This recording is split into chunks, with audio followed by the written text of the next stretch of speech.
Get this wrong and your logs are gone when you need them most in production, a situation that can arise when Docker containers are not properly isolated from each other, leading to a lack of visibility into container-specific logs and performance metrics.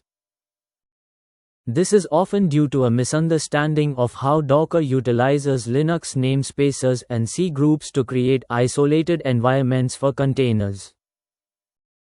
What it does: Linux namespaces and cgroups are kernel features that allow for the isolation of system resources, providing a way to partition resources such that one process cannot see or interfere with another process. Docker leverages these features to create containers that are isolated from each other and the host system. Command example. Breaking it down, let's break down the different types of namespaces and cgroups used by Docker. The PID namespace isolates process IDs, allowing each container to have its own process ID 1. The network namespace isolates network interfaces, allowing each container to have its own network stack. The mount namespace isolates file system mounts, allowing each container to have its own file system hierarchy.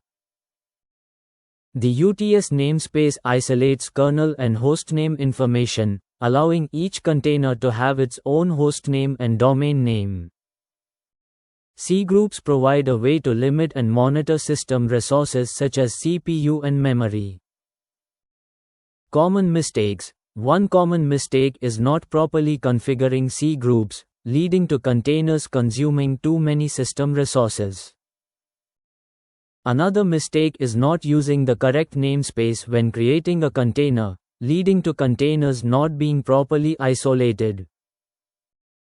To fix these mistakes, it's essential to understand how namespaces and cgroups work and to use the correct commands and options when creating containers.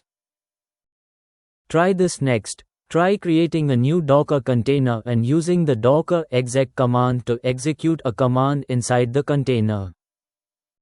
Then, use the unshare command to create a new namespace and the cgcreate command to create a new cgroup.